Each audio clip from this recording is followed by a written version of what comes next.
여러분, 세계 사회에 관심을 가지고 이 세계 역사를 보면 한 사람의 중요성을 극적으로 잘 표현해주는 역사적인 중요한 사건들을 우리가 만나게 됩니다. 정말 역사적으로 가장 중요한 결정을 앞에 두고 단 한 사람이 던진 한 표의 차이로 인해서 역사가 완전히 다른 방향으로 바뀌는 그러한 역사적인 사례들을 우리가 실제로 볼 수 있습니다.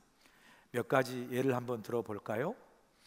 1776년 미국 하원에서 표결한 찬성 42표, 반대 41표, 단 한 표 차이로 영어가 독일어 대신 미국의 공용어가 됩니다. 영어가 공용어가 되는 그 미국 투표 당시에는 독일계 주민이 영국계 주민보다 훨씬 많았기 때문에 단 한 표 차이로 독일어가 공용어가 되었다면, 여러분, 오늘 우리가 이 미국에서 아침마다 굿모닝 하고 인사를 하지 못하고 독일어로 뭐라고 인사하나요? 모르시잖아요, 여러분. 그러니까 우리가 독일어로 공용어 되면 인사도 못하는 거죠. 구텐 모르겐 해야 되는데 구텐 모른다라는 소리 아니겠어요? 이게 잘 모르겠다는 그런 표현 비슷하잖아요. 그러니까 한 표 차이로 영어가 공용화 된 것이 얼마나 미국의 문화와 역사를 바꾼 사건 아니겠어요? 이뿐만 아니죠. 우리가 잘 아는 히틀러가 1923년 8월 23일 단 한 표의 차이로 독일 나치당의 당수로 선출됩니다. 만약 히틀러가 단 한 표 차이로 독일 나치당의 당수가 되지 반대로 않았더라면 독일 당시 그 나라의 정권을 잡지 못했을 거고요. 그렇다면 제2차 세계대전도 아마 일으키지 못하고 더욱이 우리가 잘 아는 600만이라는 유대인이 학살되는 비극적 사건도 아마 일어나지 않았겠지 않겠습니까? 단 한 표 차이로 히틀러가 당수가 되므로 이런 역사적인 비극이 일어나게 된 거죠. 미국이 1867년에 러시아로부터 알래스카를 720만 달러에 매입을 했습니다. 당시 알래스카를 매입하기 위해서 상원 비준의 상원의 허락을 받기 위해서 그 비준 통과 표결을 할 때 단 한 표 차이로 상원에서 알래스카를 삽시다라고 결정을 내린 거죠. 한 표 차이로. 그럴 때 러시아는 그 얼어붙어 쓸모없는 그 동토의 알래스카를 720만 불이나 받고 팔았다고 자충년을 벌였거든요. 그럴 때 미국에서는 그 당시 대통령이었던 앤드류 존슨 대통령과 국무장관 슈어너 국무장관은 막 그냥 그 쓸모없는 동토의 땅을 샀다고 여론의 몰매를 맞았거든요. 비판을 엄청 받았어요. 그런데 지금 어떻게 됐죠? 지금은 여러분, 알래스카가 정말 세계 모든 지하 광물, 석유, 가스 할 것 없이 엄청난 자원이 묻혀 있는 보물의 땅이잖아요. 반면에 러시아는 그 땅을 팔고 나서 통탄을 금하지 못하는 정말 너무나 귀한 땅이 알래스카 아니겠습니까? 단 한 표의 차이로 알래스카가 미국 땅이 된 것입니다. 우리는 이 단 한 표 차이로 이 역사의 향방이 바뀌는 것을 보면 정말 이 한 사람의 중요성이 얼마나 큰 것인가를 이 역사적인 여러 사례들이 우리에게 잘 말해주고 있지 않습니까? 이 한 사람의 중요성. 오늘 본문에서도 여러분, 이 한 사람의 중요성을 우리에게 잘 증거해 주고 있습니다. 오늘 본문을 잘 읽어보시면 가장 많이 나오는 단어가 어떤 단어인 줄 아십니까? 당연히 한 사람이라는 단어예요. 12절부터 21절까지 총 10절로 구성된 오늘 본문에서 이 한 사람의 단어를 여러분 일일이 체크해서 쌓아보시면 10번이나 나와요. 한번 집에 가서 세어보세요. 제가 틀릴 수도 있으니까. 저도 집에서 한번 세어봤거든요. 근데 10번 나와요.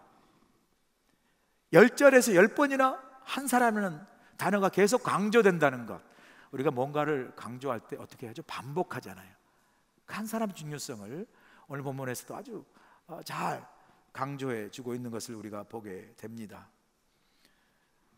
오늘 본문에서 한 사람 한 사람으로 예를 들어 나오는 두 사람이죠. 그런데 이 두 사람이 각자 한 사람으로 온 인류에게 얼마나 큰 영향력을 끼쳤는가에 대해서는 이 각자 한 사람으로 나오는 이 두 사람이 비슷하지만, 그러나 이 두 사람으로 비유된 이 각자 한 사람이 인류에게 어떤 영향력을 미쳤는가, 그 선함과 악함의 그 내용상으로서는 너무나 서로 확연히 다른 그러한 그 각자 한 사람의 역할을 우리가 오늘 본문에서 보게 됩니다.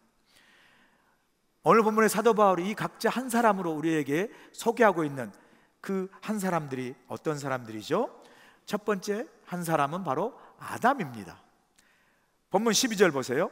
그러므로 한 사람으로 말미암아 죄가 세상에 들어오고 죄로 말미암아 사망이 들어왔나니 이와 같이 모든 사람이 죄를 지었으므로 사망이 모든 사람에게 이르렀느니라 말씀하고 있지 않습니까? 여기 보니까 한 사람이 지은 죄로 말미암아 죄가 세상에 들어오고 그 한 사람이 지은 그 죄가, 그 죄로 말미암아 모든 사람이 죄 가운데 빠지게 되고 죄인으로 규정받게 되고, 그리고 그 한 사람이 지은 죄의 값의 그 결과로 사망인 죽음이 모든 사람에게 임하게 되었다라고 말하고 있는 것을 우리가 보게 됩니다.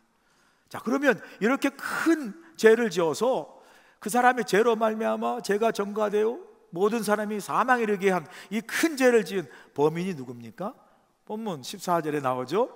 그러나 아담으로부터 모세까지 아담의 범죄가 같은 죄를 짓지 아니한 자들까지도 사망이 왕노릇하였나니 아담은 오실자의 모형이라 말씀하죠. 아담은 모든 사람, 모든 죄의 근원이라, 이런 말이죠.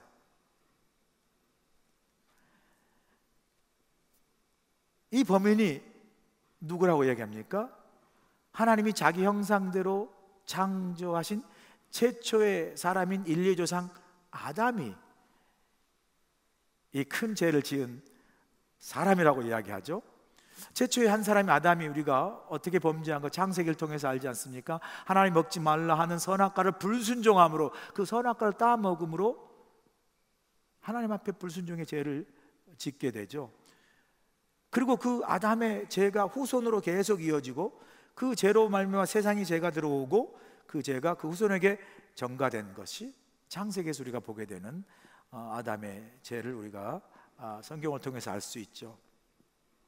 그래서 우리 인간은 아담의 이 원래적 죄 때문에, 인간은 태어나서 죄를 지음으로 죄인이 아니라 태어나기도 전에 아담의 죄로 인해서 본질적으로 우리 죄성을 가진 죄인으로 우리가 태어나는 그런 인간의 실존을 이제 성경을 통해서 우리가 배우게 되죠, 알게 되죠. 그렇게 아담의 죄로부터 인해서 인간이 태어날부터 본질적인 죄인이라는 그 개념을 우리가 신학교에서 혹은 우리가 교리적으로 어떻게 표현하죠? 오리지널 신, 원죄라고 우리가 말합니다. 이 원죄는 바로 아담의 원래적 죄로 인해서 모든 인간이, 인류가 죄 가운데, 그리고 죄의 결과로 사망에 이르게 됐다는 게 원죄 교리죠.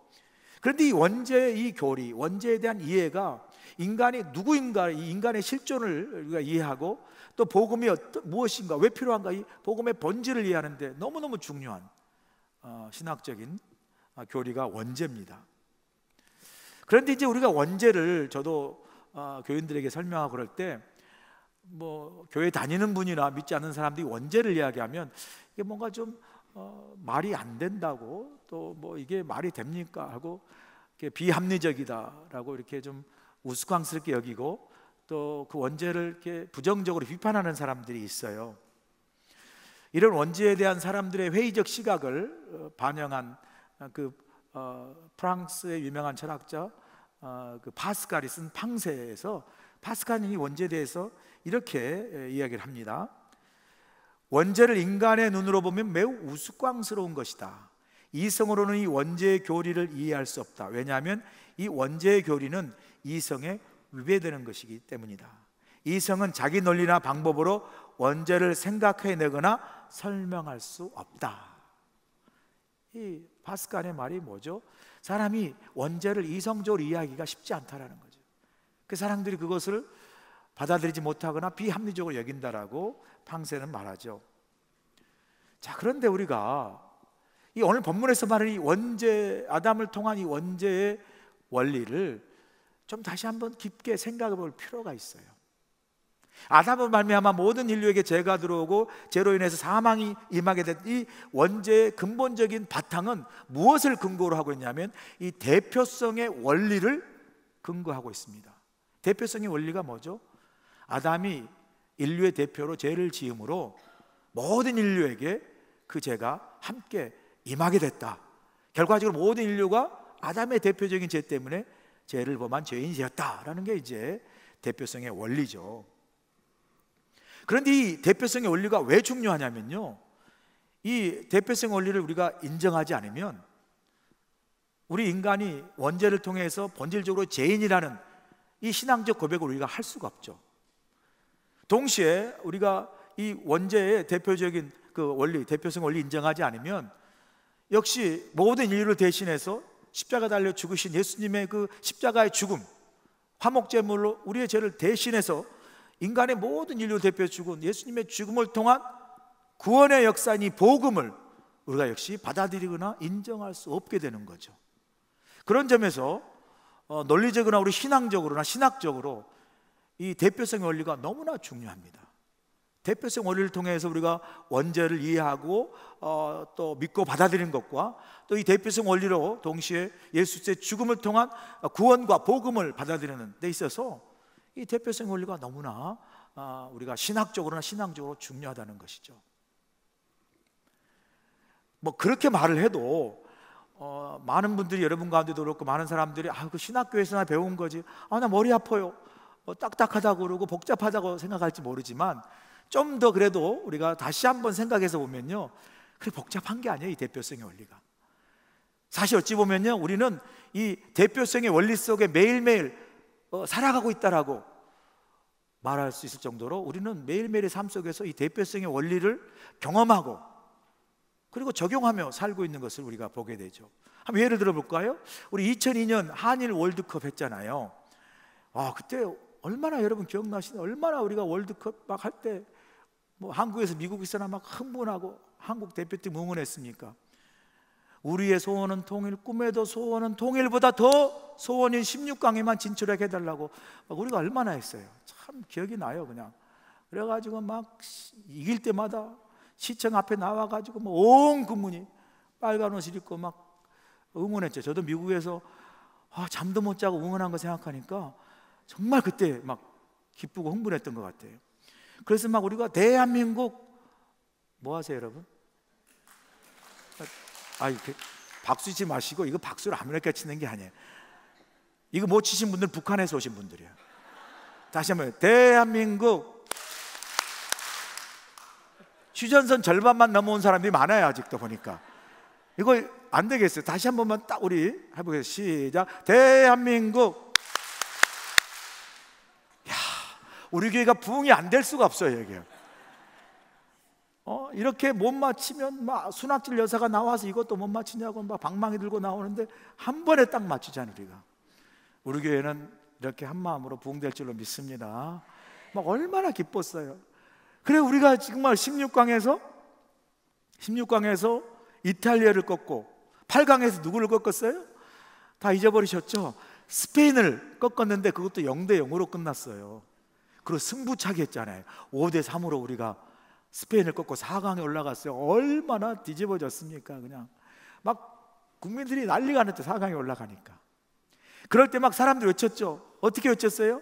한국 선수들이 이겼다, 쟤네들이 이겼다, 막 그렇게 소리쳤어요.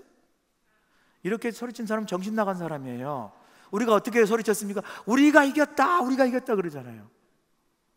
누가 막 한국 선수가 이겼다 이렇게 말하는 사람이 있어요 진짜로? 없어요. 우리가 이겼다고 소리치잖아요. 우리가 이겼다는 내가 이겼다라는 거죠. 그런데 또 정신 차리고 생각해 보면요, 여러분이 축구한 거 아니에요. 내가 축구 찬 것도 아니에요. 우리가 이겼다는데 저와 여러분 축구 찬 겁니까? 안 찼어요. 11명의 축구 선수들이 축구 찬 거예요. 그런데도 우리가 이겼다고 그러잖아요. 왜요? 그 11명의 축구 선수가 그냥 축구 선수가 아니라 우리나라를 대표해서 뛰었잖아요. 그러니까 그냥 우리가 이겼다라고. 이 대표성의 원리도 바로 이 축구, 우리 월드컵 통해서 우리가 경험하지 않습니까? 우리 1945년 일본이 이제 연합군하고 싸워서 패하잖아요. 잘 아시는 대로 일본이 이제 패하고 나서 메가드 장군이 탄 그 함대 군함에 일본의 당시 천황 히로히토 천황이 올라오잖아요. 그리고 고개 숙여 절하면서 우리가 졌습니다, 항복합니다라고 항복문서에 사인하잖아요.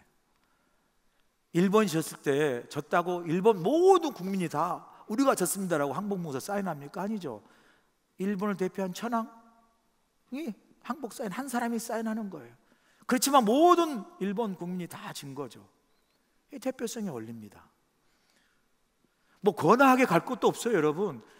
그냥 저는 자라면서도요, 대표성 원리를 참 경험하고 자랐어요. 우리 남자들은 여자들은 모르겠는데 남자들은 중고등학교 시절에 학교 다니면서 참 선생님한테 맞기도 했어요. 맞는 건 좋은 건 아니지만 기억나시죠? 학교에 다니면 꼭 공부 못한 사람이 잘못해가지고 그냥 선생님들이 전체로 그냥 다 이렇게 단체로 벌 주잖아요. 그래서 다 나오라 가지고 밀걸레 그 막대기로 막 여기 때리잖아요. 그리고 어떨 때는 보면요, 이렇게 다리에 멍이 들어요. 그렇게 맞은 적이 있거든요. 한 사람 잘못 때문에 전체 반이 다 맞잖아요. 그렇게 막 멍이 들게 맞아도 또 졸업할 때는 스승의 은혜가 하이 없어 가지고 막 또 눈물 흘려요. 막 그러고 노래 불러요. 그러고 보면 참 그때는 그래도 선생님들을 우리가 사랑하고 존경했어요. 사도라는 게 있었어요. 근데 지금은 큰일 납니다. 그냥 막 엄마 아빠가 그냥 신발도 안 신고 쫓아와가지고 교장 부르고 난리가 나는 거예요. 큰일 나는 거죠. 우리가 이렇게 보면요, 우리 매일의 삶 속에서도 마치 원죄의 대표성 원리가 무슨 우스꽝스러운 것 같지만요, 우리는 이렇게 매일 삶 속에서 이 대표성의 원리 속에 우리도 살아가고 있음을 우리가 쉽게 알 수 있습니다. 오늘 본문에서 보니까 아담의 범죄인 대표성의 원리, 대표적인 범죄인 원죄를 통해서 모든 인간이 죄 가운데 이르게 되었고, 그리고 사망이 인간의 본질적인 그 실존의 한계가 되고 죽을 수밖에 없는 존재가 되었다는 것을 우리에게 가르쳐 주죠. 이 한 사람의 아담의 범죄, 이 한 사람의 범죄가 어떤 결과를 가져오는지, 이 죄에 대한 심각성 우리에게 경고해 주고요, 그 죄가 우리 가운데 미치는 영향력을 아담 한 사람의 범죄, 이 대표적인 범죄를 통해서 우리에게 잘 깨닫게 해주는 것을 우리가 보게 되죠. 그런 점에서 아담의 이 원죄인 대표성의 원리를 통해서 우리 각자 한 사람 한 사람이 죄를 얼마나 심각하게 다뤄야 하는지, 죄의 영향력이 얼마나 큰지를 우리가 깨닫는 게 중요하죠. 동시에 그 죄의 본질 안에 놓여있는 우리 인간 자체가 얼마나 죄에서 자유함을 얻고 속량함을 얻고 용서함 받고 구원받는 이 복음이 얼마나 필요한지를 아담의 원죄의 대표성 원리를 통해서도 우리가 그 복음의 필요성을 절실하게 깨닫게 되는 것을 우리가 보게 됩니다. 자, 그런 점에서 사도 바울은 본문에서 아담의 이 원죄 문제를 해결하는 또 한 사람 우리에게 소개하고 있죠. 둘째로 그 또 한 사람은 누구죠? 바로 예수 그리스도임을 우리에게 소개해 주고 있습니다. 본문 15절 보실까요? 그러니 이 은사는 그 범죄와 같지 아니하니 곧 한 사람의 범죄를 인하여 많은 사람이 죽었은즉 더욱 하나님의 은혜와 또한 그 한 사람 예수 그리스도의 은혜로 말미암은 선물은 많은 사람에게 넘쳤느니라 말씀하죠.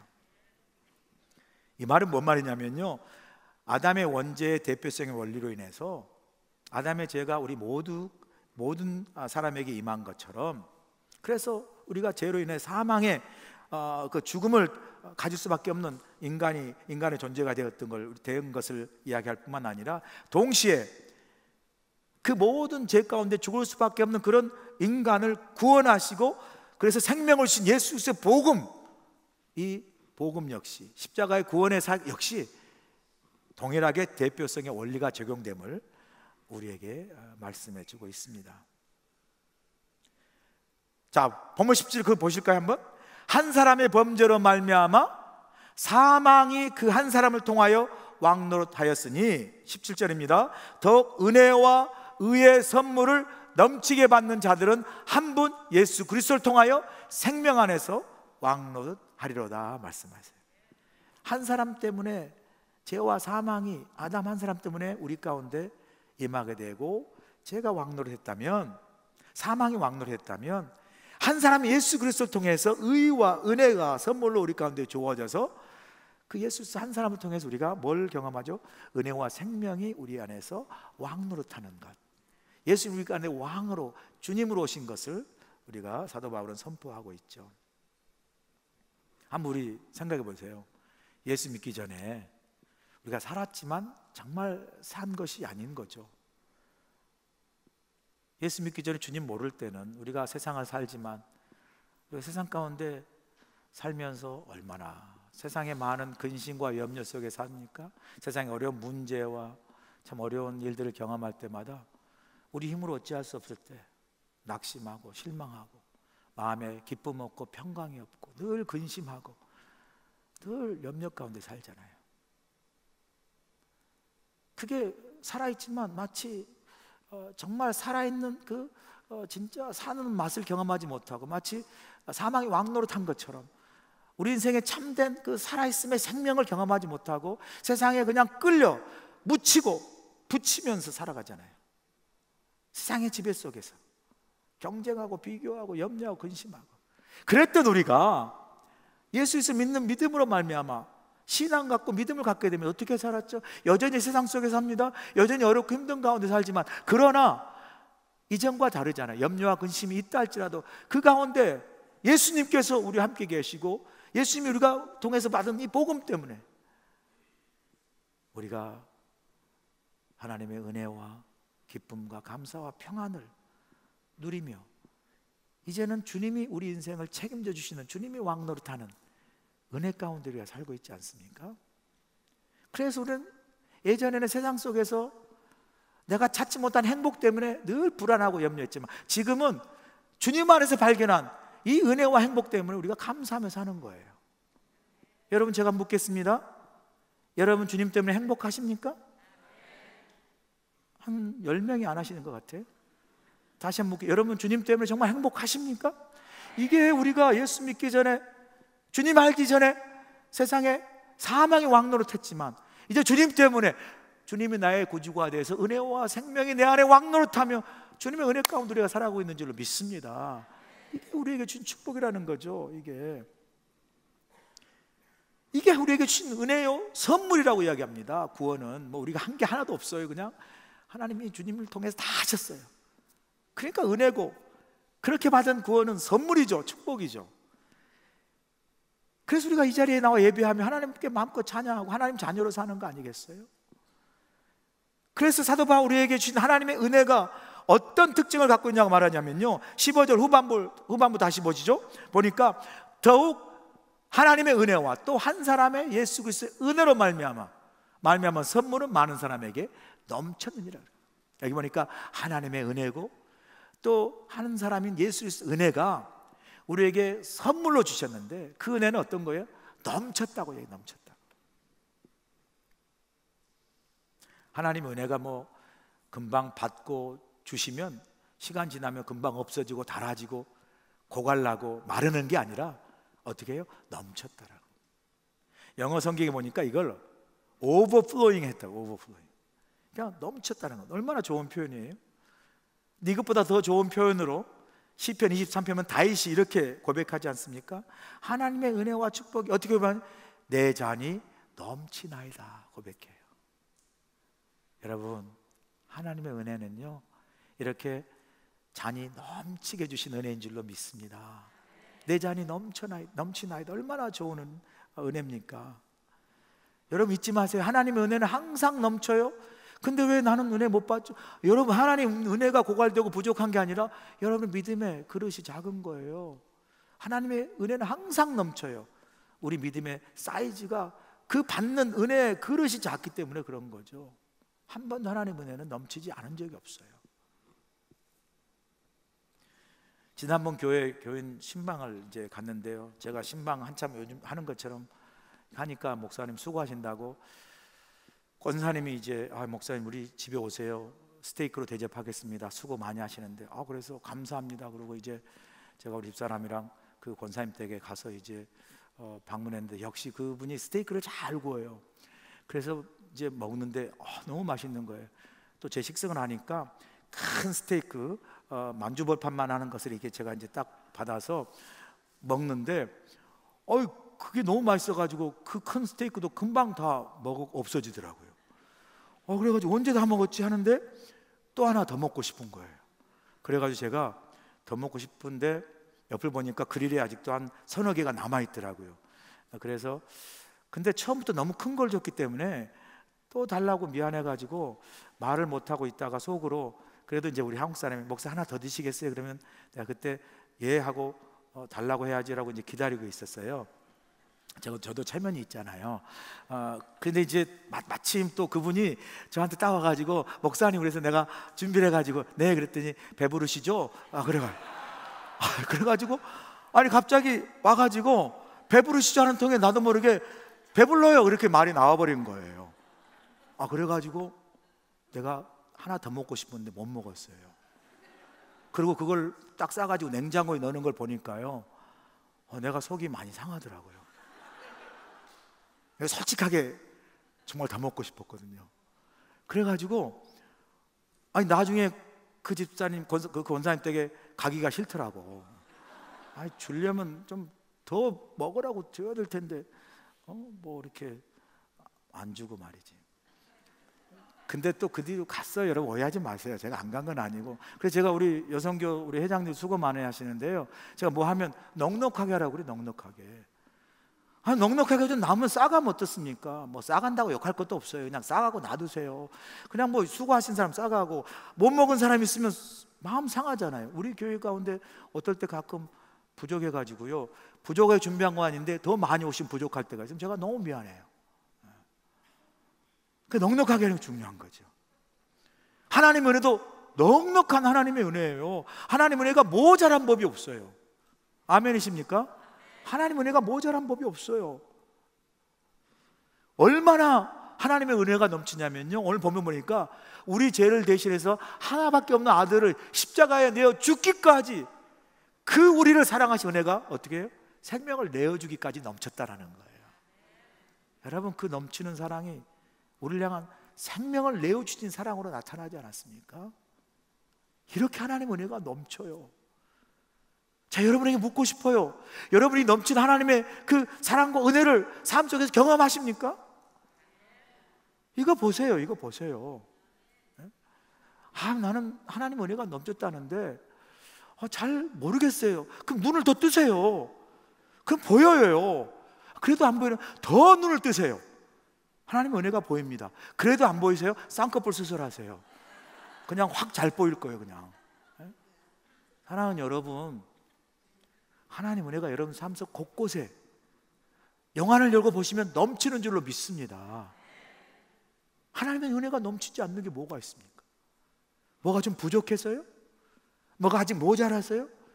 그 우리 눈으로 재는 우리의 잣대고요 하나님의 넓은 크신 은혜의 잣대로 재면요 부족한 모자람 하나님이 넉넉히 채우고도 남아요.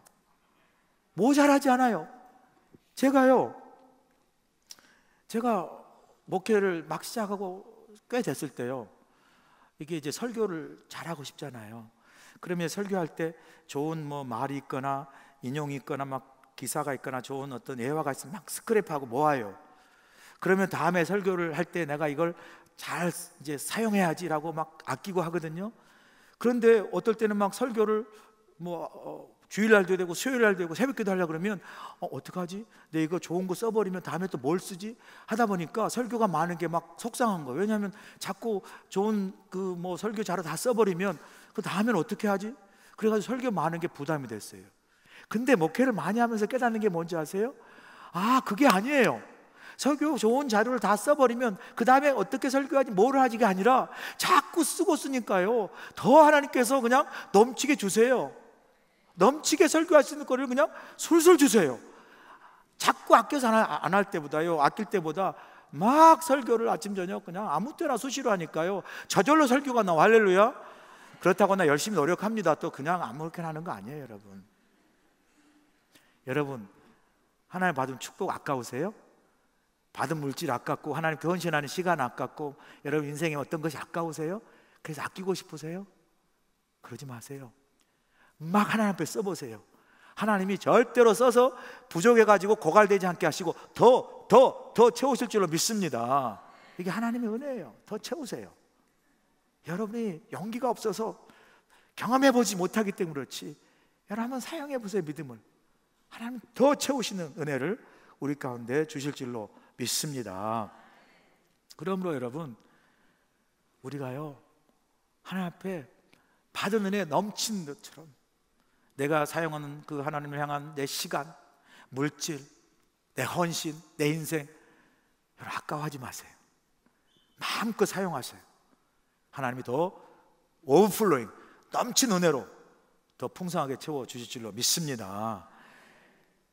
이게 우리가 하나님의 그 은혜, 예수 그리스도를 통해서 받은, 한 사람 예수를 통해서 받은 은혜요 구원의 축복이요 선물임을 사도 바울은 선포해 주고 있습니다.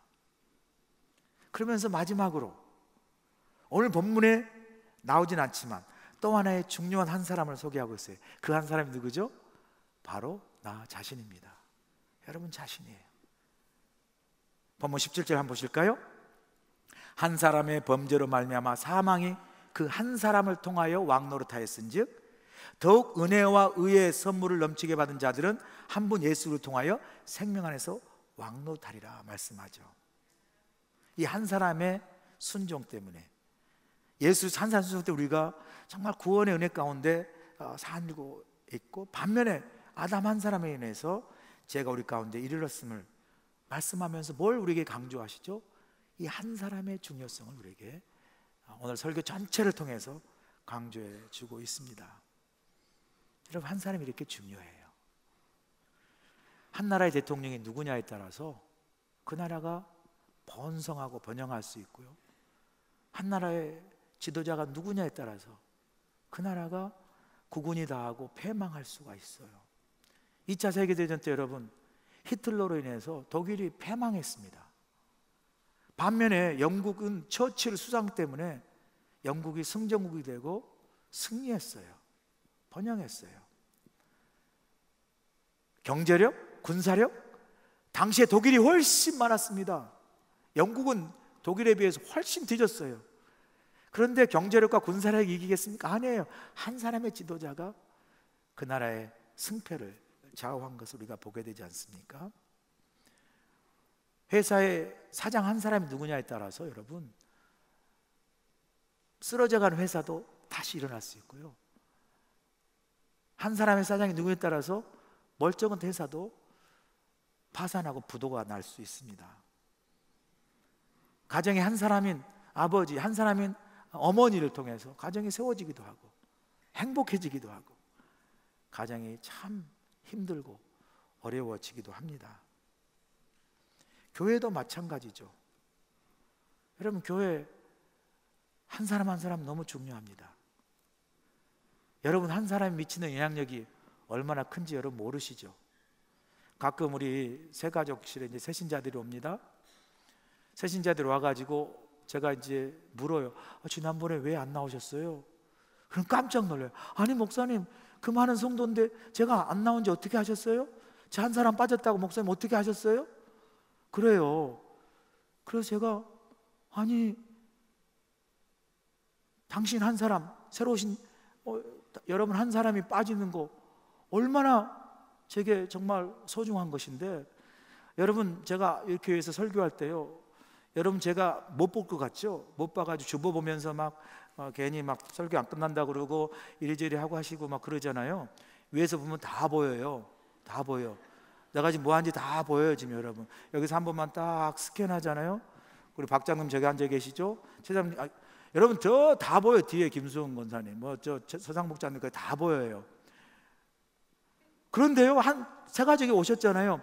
그래서 갑자기 빠져요. 그러시면 내가 설교하면서도 갑자기 그 자리에 안 앉으시면요, 왜 안 나오셨지 설교하면서 생각이 돼요. 그러니 한 사람이 여러분 저한테 영향을 미친 것이 아니라 제 설교에 영향을 미쳐요. 그러면 제가요 설교하는데 완전히 많은 걸 영향을 받습니다.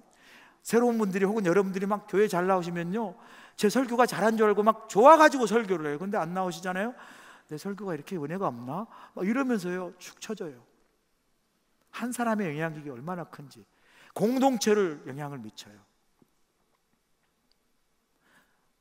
한 부흥사님이 이제 영국의 시골에서 이제 교회에서 막 부흥회를 해요. 그런데 이번에 몽골 우리 단기 선교 가는 것처럼 그 부흥사님께 교회 오셔가지고 이 아프리카, 이 검은 땅, 이 아프리카 영혼들을 위해서 우리가 정말 복음을 전해야 됩니다. 우리는 갈 수는 없지만 선교 헌금을 모아서 우리가 아프리카 복음을 위해서, 선교사를 위해서 우리가 지원합시다. 막 그러고 이제 부흥회를 하고 막 외치니까 교인들이 감동을 받았어요.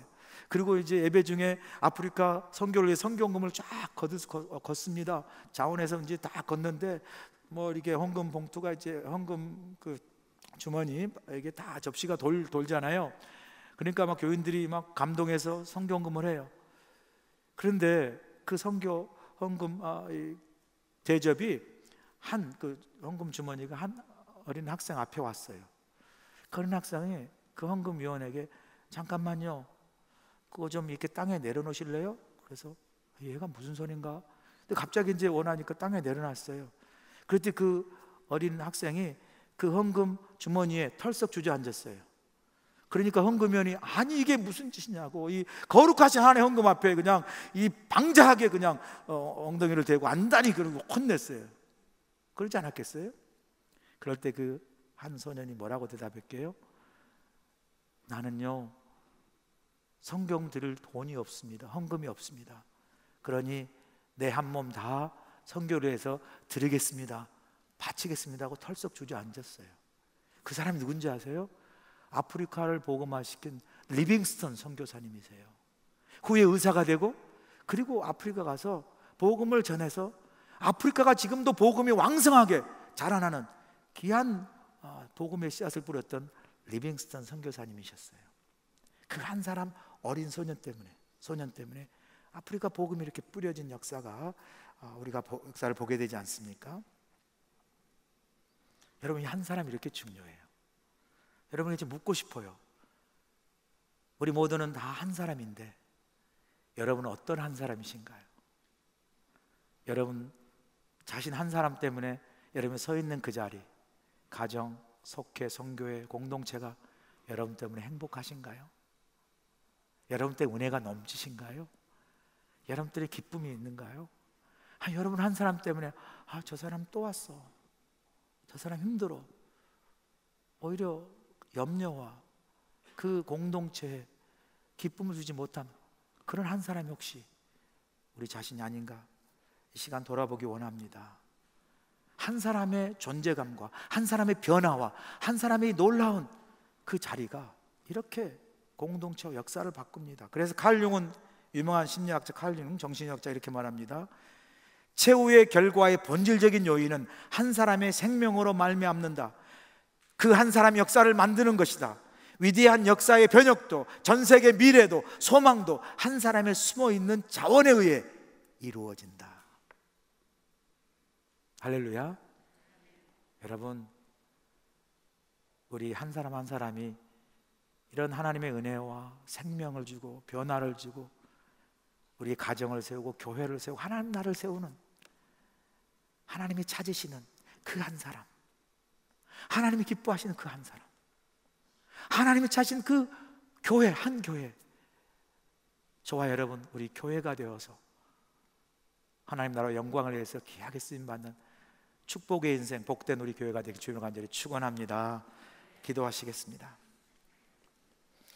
참 좋으신 아버지 하나님, 오늘 말씀을 통해서 우리 각자 한 사람 한 사람이 얼마나 소중한 것인가, 하나님 나라와 영광을 위해서 얼마나 하나님이 귀하게 한 사람을 찾고 있는지를 오늘 말씀을 통해서 배웠사오니, 주님, 하나님 나라를 위해서 추수할 일꾼들을 찾고 계시는데 주님이 찾으시는 그 한 사람, 주님이 찾으시는 그 교회가 우리 교회, 우리 모두가 될 수 있도록 하나님 축복하여 주시옵소서.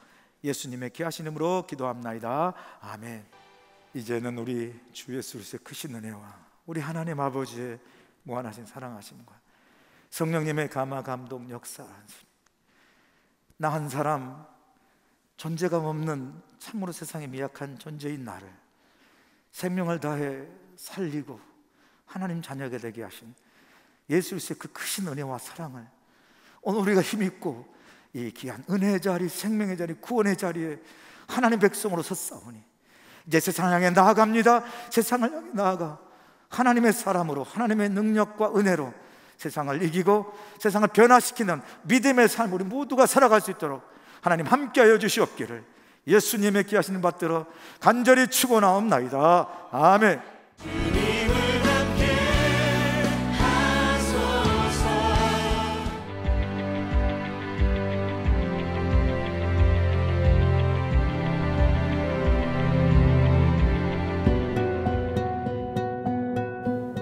알로하, 환영합니다.